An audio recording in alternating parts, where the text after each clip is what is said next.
छात्रों, अभी हमने कविता और कहानी का सामाजिक, राजनीतिक और सांस्कृतिक परिवेश देख लिया।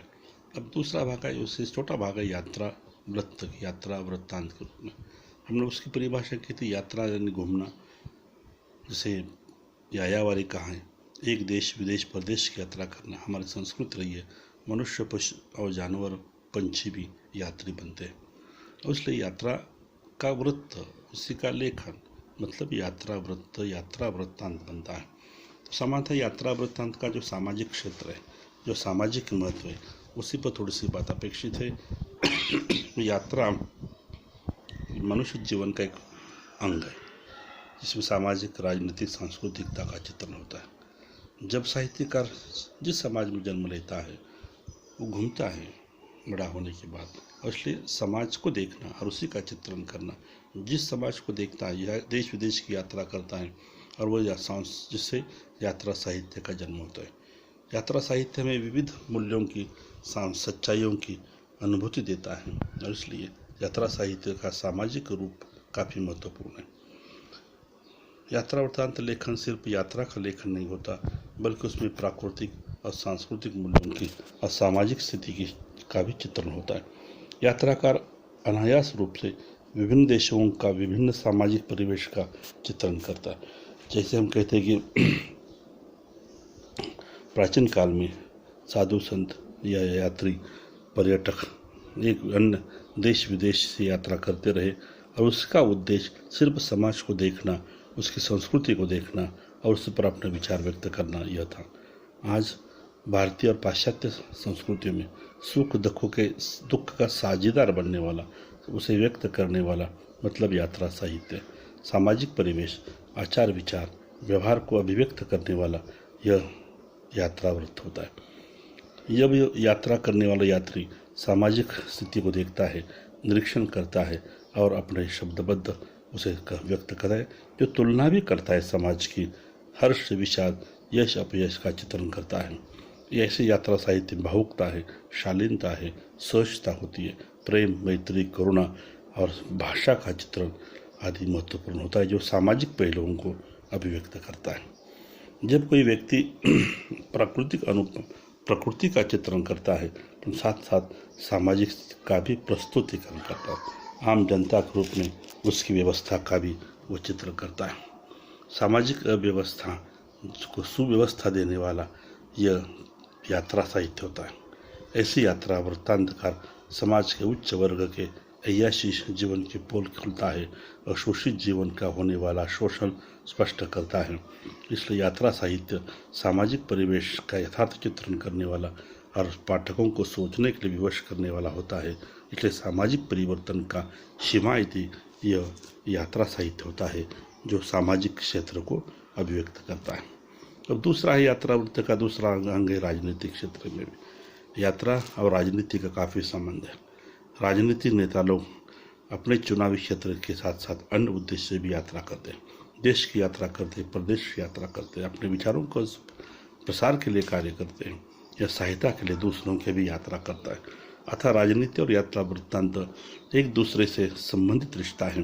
अनादिकाल से राजनीतिक लोग यात्रा करते रहे और यात्रा राजनीति का है। आज इसलिए कहते हैं कि राजनीतिक यात्रा वृत्तांत सिर्फ बदलती हुई राजनीति को व्यक्त करता है, नेताओं की स्थिति को स्पष्ट करता है। नेता जैसे रहे, समाज को उसने जिस तरह से विकसित किया, पद दिखाया या शोषित किया, उसी की चित्रण उसमें होता है। यात्रा साहित्य में यात्रा सत्ता प्राप्ति के लिए जो संघर्ष किया है, उसी का भी चित्रण होता है। वास्तविक जीवन जो जीता है, भोगता है, अनुभूति प्राप्त करता है, वह राजनीतिक साहित्य के रूप में उसे स्पष्ट होता है। राजनीतिक वर्ग, उसका संघर्ष, सत्ता प्राप्ति के लिए किए गए जाने वाली घटनाएं, हरकतें, उन सभी का चित्रण राजनीतिक यात्रा वृत्तांत में होता है। परंतु यात्रा साहित्य और राजनीति तभी शुभ होती है जब उसमें लोकमंगल की भावना होती है, सत्ता प्राप्ति नहीं बल्कि मानवता की व्याख्या करने वाला जो यात्रा वृत्त होगा वह ठीक होता है। स्वातंत्र पूर्व काल में गांधी जी ने, चाहे पटेल, सभी नेताओं ने, गांधी जी ने राजनीति में आने से पहले देश की यात्रा की और बाद में राजनीति में आए। जो उनका आना था वह सिर्फ देश को देखने के लिए उनका पूरा समय व्यतीत किया, देश की समस्या को समझा और उनका यात्रा वृत्तांत उन्हीं की रचना में। परंतु आज जो राजनीतिक पर ये यात्राएं होती हैं वो चुनावी या अन्य किसी रूप में होती है। साहित्यकार भी उसे अपवाद नहीं है और वो अपनी लेखनी के माध्यम से उसे व्यक्त करता है। यात्राकार परंतु ऐसे मनमानी नेताओं की या चरित्रहीन नेताओं की भी पोल खोल देता है। इसलिए यात्रा साहित्यकार अपनी यात्रा के दौरान देश विदेश की राजनीति और हमादेशी राजनीति की तुलना करता है, अच्छाई का समर्थन करता है और बुराई की खाल उतरता भी है।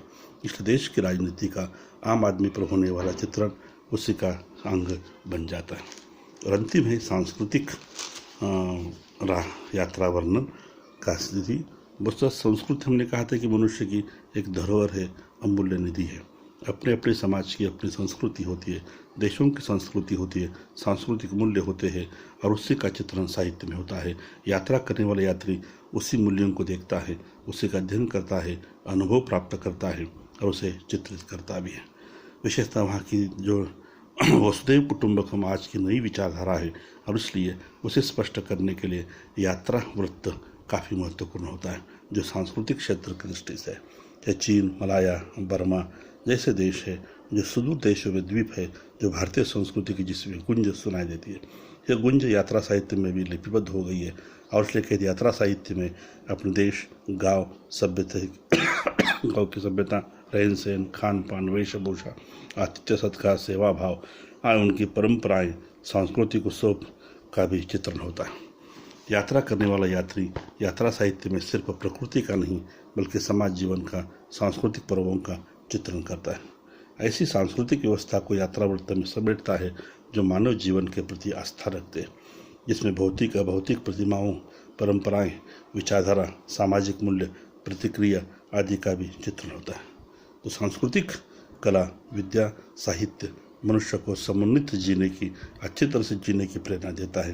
यात्रा साहित्य में सांस्कृतिक पक्ष भी साहित्यकार इसी ढंग से प्रस्तुत करता है और इसलिए मनुष्य के आचार, विचार, मूल्य, भाव, भावना, मान्यता, चेतना, भाषा, ज्ञान, संस्कृति, साहित्य, कला आदि सभी का तत्वों का चित्रण सांस्कृतिक पक्ष में होता है। रहन सहन का चित्रण होता है। आज बदलती हुई रहन सहन, आज की बदली हुई मानसिकता, आज का बदला हुआ सांस्कृतिक सामाजिक परिवर्तन भी यात्रा वृत्तांत के रूप में होता है। तो सामान्यतः यात्रा वृत्त कहानी और कविता का क्षेत्र है जो तीन दृष्टि से सामाजिक, राजनीतिक और सांस्कृतिक पर हमने विचार किया है। हम सामान्यतः कह सकते हैं कि कविता चाहे भाव प्रवान हो परंतु उस कविता में समाज का, राजनीति का यथार्थ चित्रण होता भी है। कवि काल्पनिकता नहीं बल्कि विचारों को अभिव्यक्त करता है। मानवीय जीवन के मूल्यों पर वह कविता अटूट आस्था रखती है। संक्षिप्त कहानी, संक्षिप्त कविता मानव जीवन को उजागर करती है। टूटते हुए मूल्य उसी पर भी कहानी, कविता और यात्रा अपना प्रकाश डालती है। नई पीढ़ी नई व्यवस्था की स्थापना करने वाली यह व्यवस्था रही है। मनुष्य के आचार, विचार, खान पान पर भी यह तीनों व्यवस्था विचार करते। सत्य, शिव, सुंदर समाज की स्थापना करने वाला यह कहानी, काव्य और यात्रा वृत्त है। कहानीकार आज दो भ्रष्ट राजनीति है, स्वार्थनता है, मनमानी है, अराजकता है, षड्यंत्र है, धोखाधड़ी है, ऐसे राजनीति पर करारा व्यंग करता है और आदर्श राजनीति की स्थापना, समाज की स्थिति की स्थापना करने का प्रयास करता है। यात्रा साहित्य में भी यात्राकार उसी रूप में काम करता है। देश विदेश की स्थिति, भारत देश की स्थिति उसी को लेन देन के रूप में स्पष्ट करता है। तो यह तीनों कहानी, यात्रा वृत्त और काव्य सामाजिक, धार्मिक दृष्टि से काफ़ी महत्वपूर्ण है, ऐसा लगता है।